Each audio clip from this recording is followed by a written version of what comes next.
بيكم معايا في وصفة جديدة من مطبخ وي. كل سنة وانتم طيبين وعيد سعيد عليكم يا رب، وكمان رمضان كريم. النهاردة هنعمل ثالث صنف من أصناف حلويات العيد. هنعمل بسكوت النشادر، وطبعا انتوا طلبتوه مني وطلباتكم على عيوني. ان شاء الله يعجبكم النهاردة وتكون مقاديره مظبوطة. المقادير معايا النهاردة: كيلو دقيق منخول، ومعايا 350 جرام سكر، و350 جرام زبدة، ومعايا 5 بيضات، ونص كوباية حليب، ومعلقه نشادر اللي هي المعلقه اللي زي دي بس معلقه ممسوحه، ورشه ملح صغيره جدا، ونص معلقه بيكنج باودر. هنبدا نشتغل في المكونات بتاعتنا. هضيف الملح بسم الله الرحمن الرحيم للدقيق، وهضيف كمان البيكنج باودر، والنشادر هنخليها في الاخر خالص. هنجيب بوله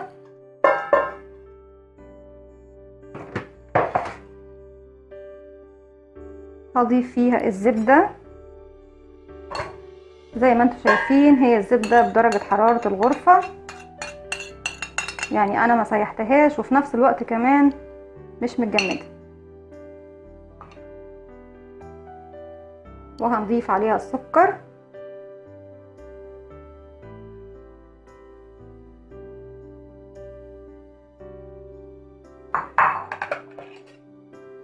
وهجيب المضرب. حابين تعملوها بالمضرب، حابين تعملوها بايديكم، الاتنين واحد. المهم ان احنا نوصل للمرحلة اللي هنشوفها دلوقتي. احنا عايزين الزبدة مع السكر يكونوا شكل الكريمة. السكر ما تطحنوهوش، لان السكر المطحون البودر بيكون بينشف البسكوت بتاعي من جوه وما بيكونش حلو. يعني يستحب او محبب بالنسبة لي عامة في الوصفة بتاعتي ان السكر يكون سكر عادي جدا خالص، خشن زي ما هو، ما تطحنوهوش ولا حاجة. هنبدأ بسم الله الرحمن الرحيم نضرب الزبدة مع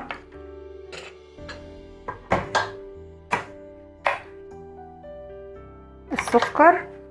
انا بس عايزة اقطعها.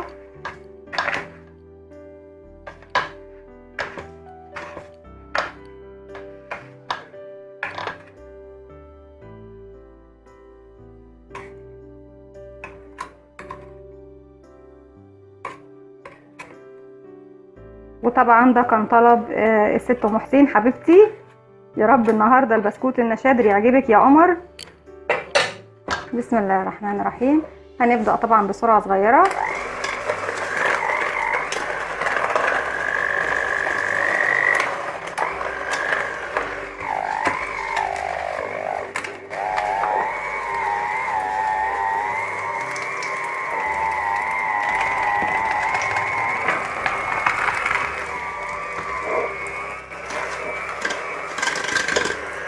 واحدة واحدة طبعا لغاية ما الزبدة تبدأ تندمج مع السكر وتدوب خالص. وعايزة ادوب السكر بتاعي.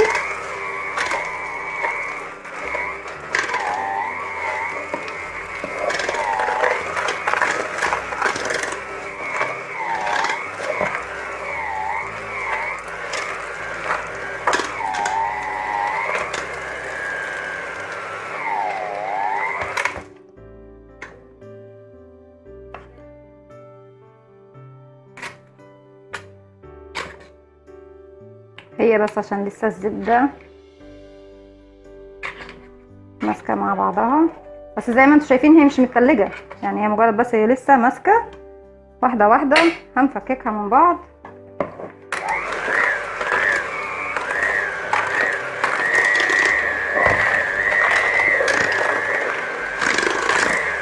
وعشان كمان السكر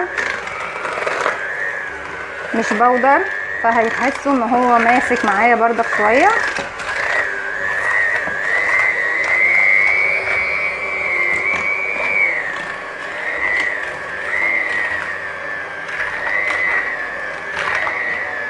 خلاص بدأنا خلاص بالشكل دوت. هفضل اضرب في الزبده والسكر لغايه ما يطلعوا معايا زي الكريمه. هكمل الضرب بتاعهم لغايه ما اخلي السكر والزبده مع بعض شكل الكريمه، وهرجع لكم. رجعت لكم تاني. زي ما انتم شايفين الزبده والسكر بتوعي شكلهم ايه، ولسه كمان هنضرب حبه صنطاطين واحنا مع بعض.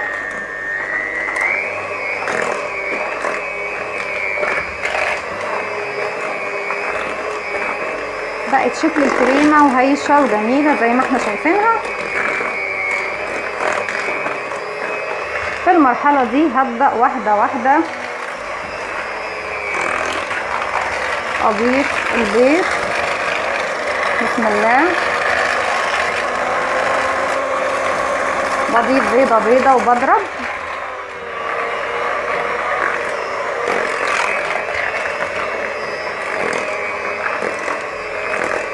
كل ما احس ان البيضة الاولى اختفت معايا هضيف البيضة الثانية.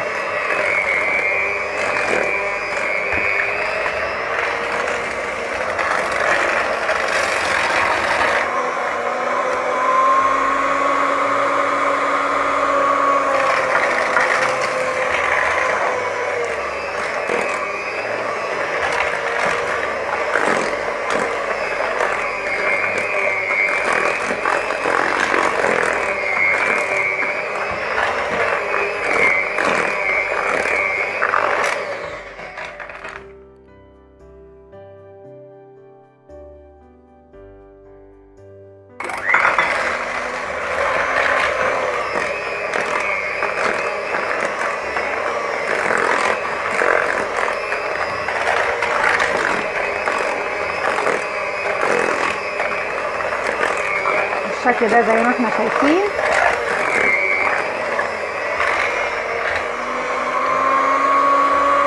هنضيف البيضة الأخيرة بتاعتنا.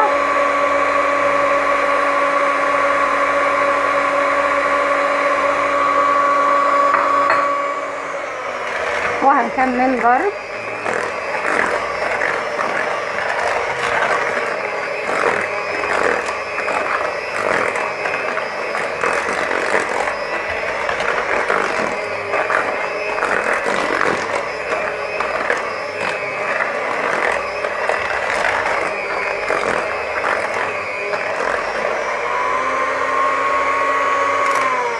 بالشكل ده خلاص.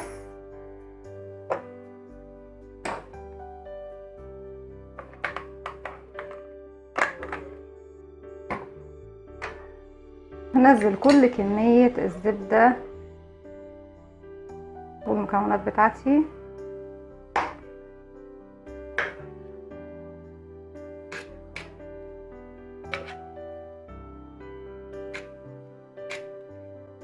علشان مقاديري تبقى مظبوطة.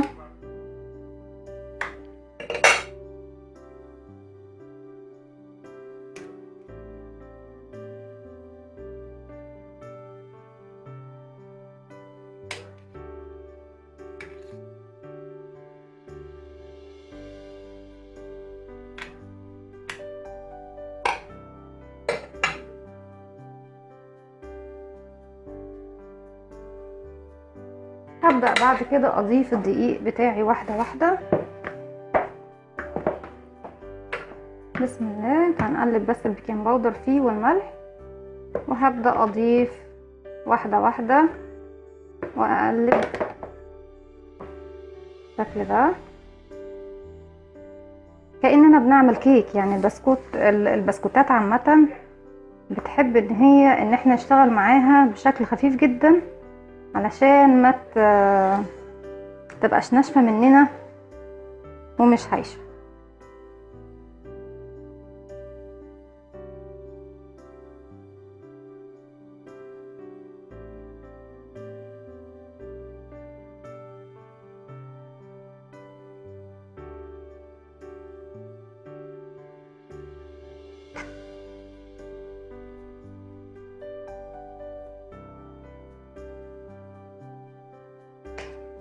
البسكوت على فكرة بالزبدة بيكون اخف كتير واطعم. ان شاء الله هيعجبكم.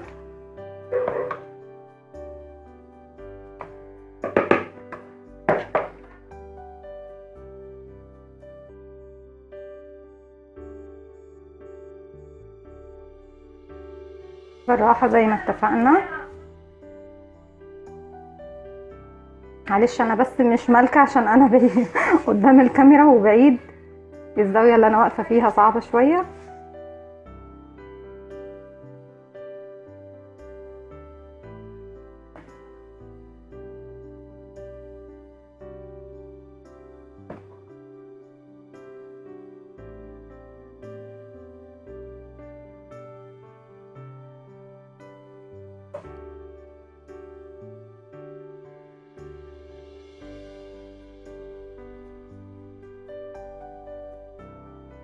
كل ما نحس ان الدقيق خلاص اختفى معانا، انا هشتغل بايدي افضل خلاص في المرحلة دي.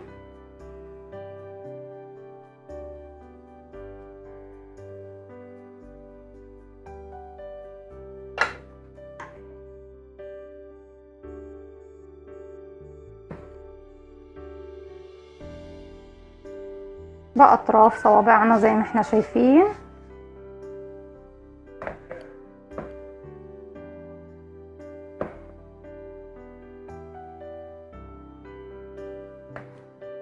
بدمج كل الدقيق بتاعي في الزبدة والسكر.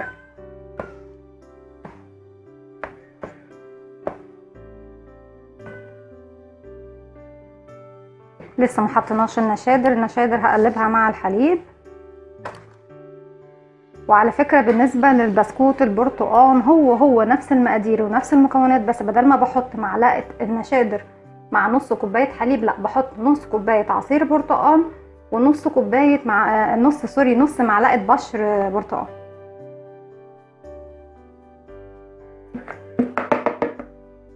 كده هنحط كل الدقيق بتاعنا، وهبدأ خلاص بقى ادخل الدقيق مع الزبدة والسكر والبيض. ان شاء الله مقاديرنا مظبوطة ما فيهاش اي اختلاف. البسكوت بتاعنا ما بيفرش، مظبوط ان شاء الله وهايش وجميل.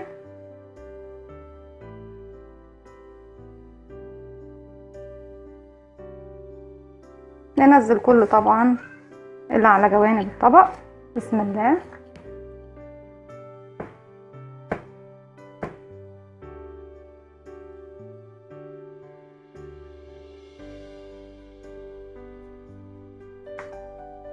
انا نسيت اضيف رشة فانيليا، اسفة هحطها دلوقتي، احطها مع الحليب.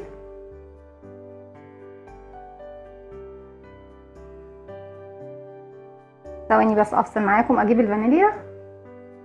رجعت لكم تاني واهي رشة الفانيليا بتاعتنا. زي ما اتفقت معاكم انا بستخدم الفانيليا الخام، فبتكون فعلا جديدة وقوية وحلوة جدا. هنكمل. بسم الله. هدخل كل المكونات بتاعتي في بعضها.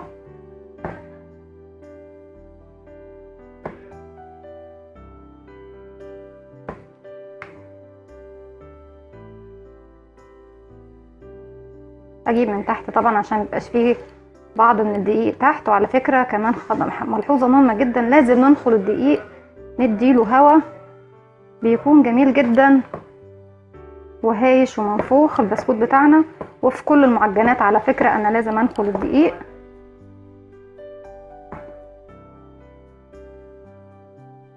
الفانيليا ادت ريحة جميلة.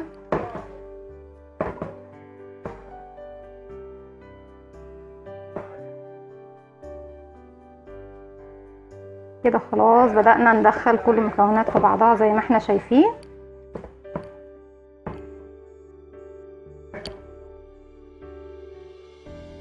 هنجيب دلوقتي، ثواني بس اجيب معلقة. في المرحلة دي هبدأ اضيف النشادر للحليب. بسم الله.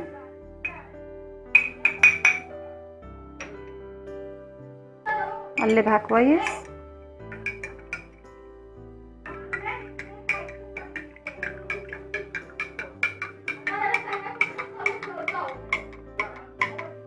هو انا ضفت النشادر في اخر الوقت لان النشادر عامله زي البيكنج باودر، بتبقى عامل رفع للبسكوت بتاعي، فمش عايزاها تفقد قدرتها على الارتفاع لو سبتها مده طويله. فبنحطها في المرحله الاخيره. بسم الله. نضيف واحده واحده.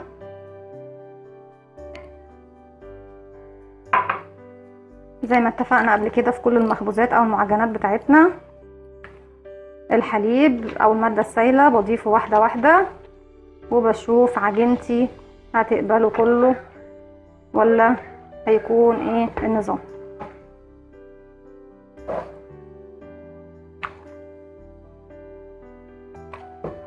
بأطراف صوابعنا بلم الحليب مع البسكوت بتاعي.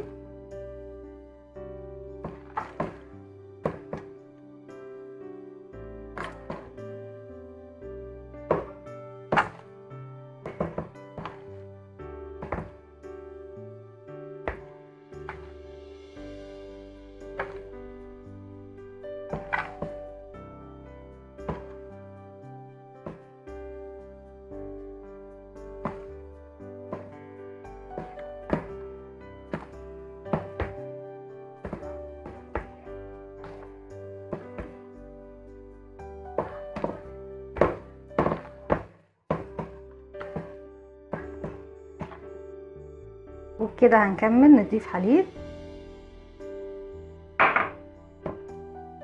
ونقلب ونلم.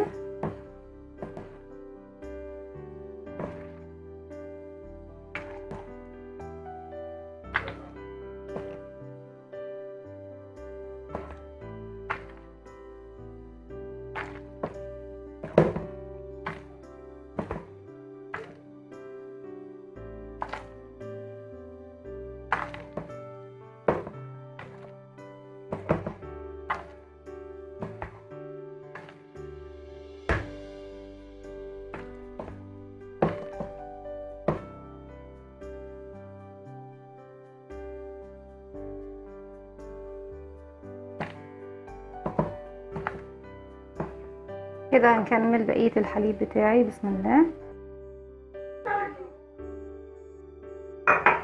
وهلم كل العجين بتاعي مع الحليب.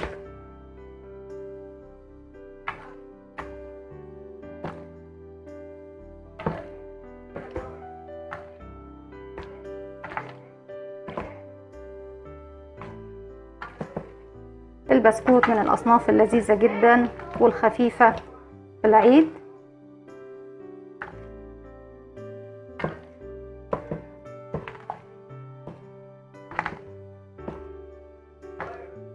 البسكوت أنا بشكله بالمكنة اللي هي بتاعت زمان، اللي هي بتاعت الفرامة.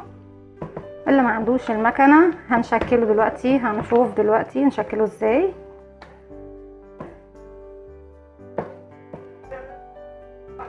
هفضل اقلب البسكوت بتاعي لغاية ما ينسجم وهرجع لكم تاني. زي ما احنا شايفين بعد ما رجعنا تاني، دي العجينة بتاعتنا اهي بالشكل دوت. بس طبعا احنا لو هنشتغل بالقرطاس همشيها بالشكل دوت، بس انا مش هشتغل بالقرطاس، هشتغل بالمكنة، فبالتالي هزود عليها شوية دقيق علشان تمشي معايا كويس في المكنة. وهنشوف دلوقتي انا هزود عليها قد ايه. فبالشكل دوت احنا نستخدم في المقدار بتاعنا ربع كوباية حليب بس لو هتشتغلوا بالمكنة.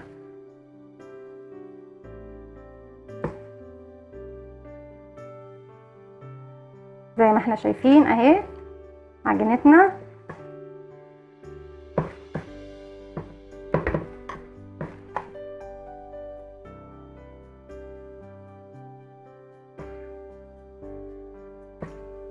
فهنخلي الحليب بتاعنا بدل نص كوباية حليب هنخليه ربع كوباية حليب علشان يبقى سهل علينا عملية تشكيل البسكوت.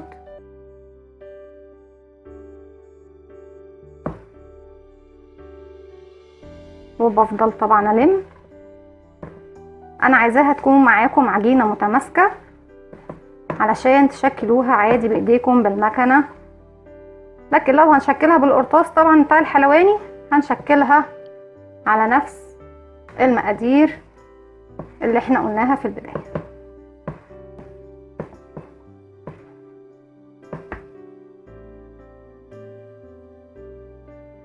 لسه تاني محتاجة مننا دقيق.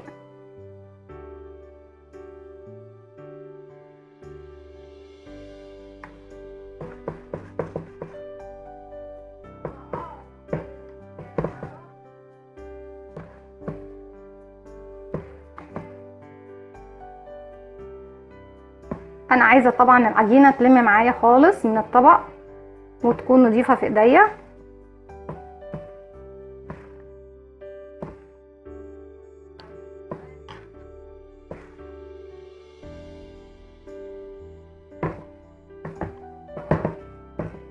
وزي ما احنا شايفين الدقيق احنا بنفضل نضيفه، يعني احنا بنحدد الكيلو بتاعنا، بس طبعا لو احتاجنا بنضيف لغاية ما نظبط العجينة بتاعتنا وتبقى تمام. يا اما تقللوا ربع كوباية الحليب، يا اما نمشي بنفس المقادير اللي احنا حددناها ونفضل نضيف الدقيق لغاية ما نوصل للقوام اللي احنا عاوزينه.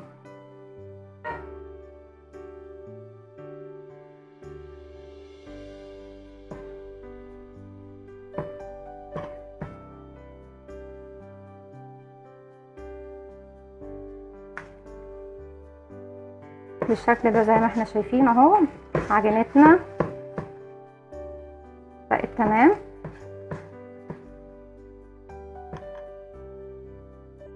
بالشكل ده. خلاص انا مش هضيف دقيق تاني،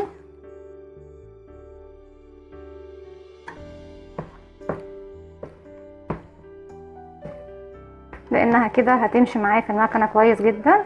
او حتى كمان لو انا شكلت اشكال بايديا هتبقى مظبوطه معايا.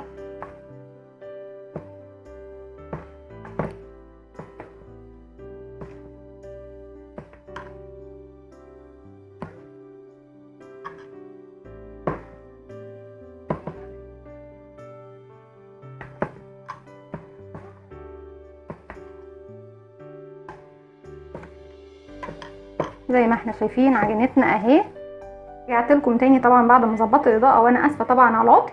العجينه بتاعتي زي ما انتم شايفينها اهي، انا كمان ضفت شويه دقيق كمان علشان العجينه بتاعتي انا عايزاها تكون بالشكل دوت زي ما احنا شايفين. خلاص تكون مش لازقه في ايديا، مش لازقه في الطبق، لما باجي اشدها بتكون عجينه مطاطه بالشكل دوت زي ما احنا شايفين. بتبقى معايا عامله زي المطاط كده بالشكل دوت. ايه بقى كده، هنخلي نص كوبايه الحليب هنخليها ربع بس كمان. ولو احتاجنا زي ما شفنا دلوقتي ان مقدار الدقيق مش هحدده بردك بطريقه ثابته، لان انا طبعا بحط السوائل في البدايه، فبالتالي بشوف هحتاج دقيق قد ايه. بحط الدقيق عليها واحده واحده، معلقه معلقه، لغايه ما اشوف العجينه بتاعتي لمت طلعت من اطراف الطبق زي ما احنا شايفين بالشكل دوت، وطلعت من ايدي وبقت عجينه كمان متماسكه وجميله ومطاطه بالشكل اللي احنا شايفينه دوت علشان اقدر اشكلها. لكن لو عايزين تشكلوها طبعا في قرطاس الحلواني ممكن نشكلها زي ما كانت طلعت معانا في بداية المقادير. يبقى المقادير بتاعتنا كده المظبوطة هتكون 350 جرام زبدة، 350 جرام سكر، كيلو من الدقيق، ربع كوباية حليب، معلقة من النشادر، نص معلقة من البيكنج باودر، رشة ملح، رشة فانيليا. هروح دلوقتي اجيب المكنة بتاعتي علشان او هجيب الصاج عشان اشكل، بس هحاول طبعا احط لكم المكنة اوريكم شكلها، لكن انا ما عنديش حاجه اربطها هنا. انا بربطها طبعا في ترابيزه واطيه ومش هينفع احط الكاميرا عليها، فهجيب لكم المكنه اوريها لكم وهوريكم بعض الاشكال نعملها من غير مكنه البسكوت. رجعت لكم تاني. دي بقى مكنه البسكوت التقليديه القديمه بتاعتنا، وبتكون معاها الوش دوت وكمان السكاكين دي. طبعا احنا بنختار شكل من الاشكال، انا بختار الشكل ده عامه بيكون شكله جميل جدا، هو ده اللي انا بتعامل معاه. المكنه دي طبعا بتبقى تقيله جدا، انا باخدها بركب فيها الوشوش دي زي ما احنا شايفين.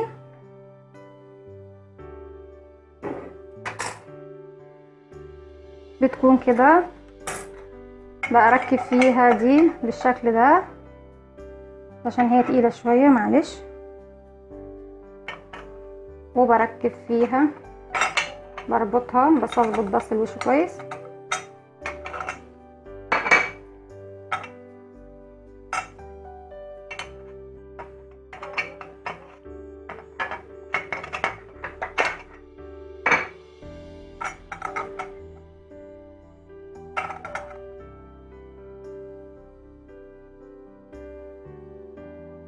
دي بتكون ألمونيا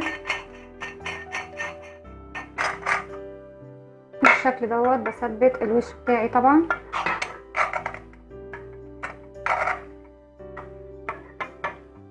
والسكاكين بتاعتي بجيبها وبدخلها بالشكل ده. بتكون دوت الشكل اللي بيطلع لي منه، طبعا بدورها من ورا بتكون هو ده الشكل اللي بيطلع لي منه البسكوت. طبعا بنحطه على ترابيزه قصيره او على كرسي او على طبليه لو عندنا. للاسف انا ما عنديش طبليه، لكن لو مش عندنا المكنه دي او مش عندنا قرطاس الحلواني فبنبدا نشكل البسكوت بتاعنا بطريقه سهله جدا. انا بمسك زي ما انتم شايفين العجينه بتاعتي خلاص اتحكمنا فيها بالدقيق زي ما شفنا، يعني بنظبط المقادير السوائل بتاعتنا زي ما احنا عايزين، وبنلمها بالدقيق حسب ما تحتاج مننا من الدقيق لغايه ما تبقى عجينه مظبوطه بالشكل ده. انا جبت طبعا العجينه بتاعتي بظهر السكينه مش بوشها طبعا. هقطع كده 1 2 3 4، باجي عند كل ربع من الارباع دي بضمه بالشكل دوت زي الورده.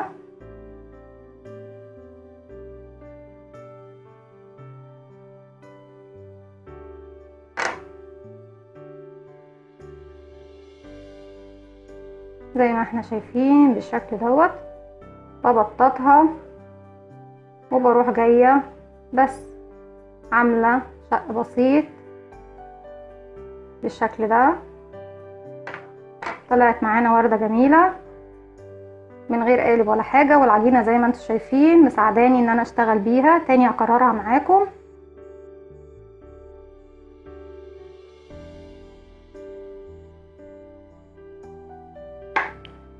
بظهر السكين يا جماعة مش بوشها عشان ما نتعورش. بقطعها 4/4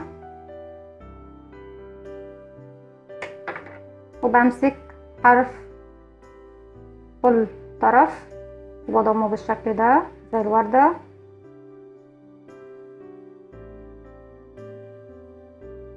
بططه شوية وبعد كده نعمل فيه شق بسيط بالشكل ده شكل. نعمل شكل تاني، بنيجي نجيب العجينة بتاعتها نعملها دواير بالشكل دوت.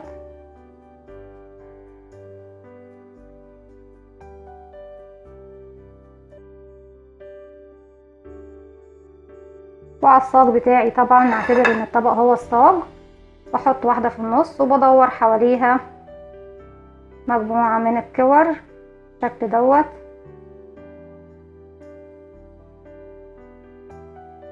بس طبعا تكون كور متساوية يا جماعة، هتديني شكل الوردة. طبعا في الفرن هي بتنفش مع نفسها، هتديني شكل الوردة بالشكل دوت زي ما احنا شايفين. شكل بسيط وسهل. وممكن طبعا لو عايزين نعملها رول، بس رول كبير شوية، ونبدأ نقطعه دواير دواير أصابع كده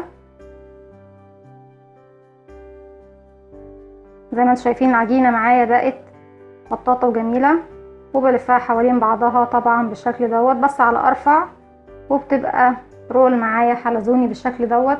في عدة أشكال ممكن نعملها للبسكوت، بس طبعا أنا بفضل الشكل بتاع المكنة، هو اللي دايما أنا بشتغل بيها لأنها متوفرة معايا. لكن لو مش متوفرة احنا شفنا هنعمل بعض الأشكال ازاي. هروح دلوقتي هسيبكم وهروح أشكل البسكوت بتاعي وهرجع لكم. وبكده اهي المكنه بتاعتنا وهي شغاله. انا حاولت بقدر الامكان ان انا ابينها لكم. البسكوت بتاعنا طبعا احنا لما بندور المكنه من ورا بيطلع لي البسكوت من الشكل بتاعه بالشكل دوت زي ما انتم شايفين. العجينه معانا ماسكه روحها قد ايه. بنظبطها زي ما شفتوا ظبطناها ازاي. مشينا بالمقادير وظبطناها طبعا لما حسينا ان هي محتاجه تتظبط معايا. هكمل كل النقش الصاج بتاعي وهرجع لكم. رجعت لكم تاني كده بعد ما شكلت خلاص البسكوت بتاعنا بالمكنه زي ما وريتها لكم. انا كنتش عارفه اوريها لكم ازاي، بس الحمد لله ربنا قدر واراد ان احنا طبعا ان احنا نوريها لكم بالمكنه. انا طلعت من الصاج دوت 3 صاجات كبار زي ما احنا شايفين بالشكل دوت، وفتحت الفرن على درجه حراره 180. هحطه على الرف الوسطاني لمده من 10 ل 15 دقيقه. لازم نكون واقفين قصاد الفرن. انا سايبه الفرن تحمى شويه، بس قبل كمان ما ادخل الفرن عايزه بس اوريكم حاجه. انا فاضت مني كميه طبعا اللي بطلعها من المكنه دي مكنه البيتي فور، انتوا عارفينها طبعا. انا حطيت القالب بتاعي اللي انا عايزه اعمله. ممكن نعمل البسكوت بتاعنا بسم الله بمكنه البيتي فور. لو ما عندناش المكنه اليدوي التانية او مش حابين ننقش البسكوت بالمكنه بايدينا سوري، نشتغل بمكنه البيتي فور. هيطلع لنا اشكال جميله جدا والولاد هينبسطوا بيها. ممكن نخلي الولاد كمان يساعدونا، هتكون وقت لذيذ وجميل. وزي ما شفتوا اشتغلنا بالمقادير، بس لما حسينا ان العجينه بتاعتنا الماده السائله فيها محتاجه كده عجين تاني، بنلف المكنه بتاعتنا ونرفعها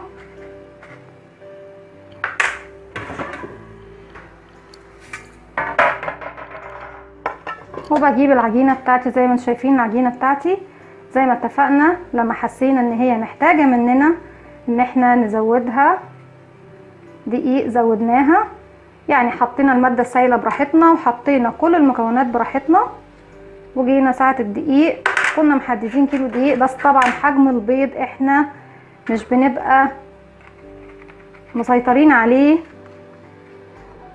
وطبعا انا بعاير الزبده، بس انا ما عنديش ميزان كمان للزبده، بعاير بالميزان اللي هو بسم الله الرحمن الرحيم ده الميزان بتاعي، فبيكون بكيلو واقل حاجه عندي بالربع، فطبعا ممكن تكون زايد معايا 10 جرام 20 جرام، فبالتالي هو دوت اللي ممكن يخلي المقدار يفرق معايا. بعد كده بجيب السنون دي بتاعه المكنه، بجيبها عند الجزئيه دي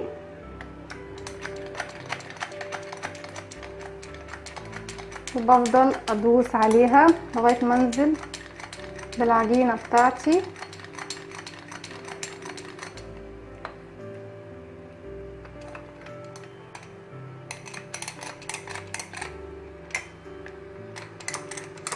لغايه ما تزقلي بس كده، لغايه ما تزقلي العجينه بتاعتي، وبعد كده بشتغل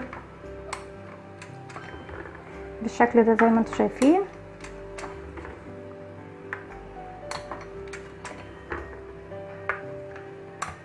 وفي اشكال كتير طبعا في مكنه البيتي فور زي ما انتم عارفين، في مكنه بتتباع ب10 اشكال، في مكنه بتتباع ب20 شكل.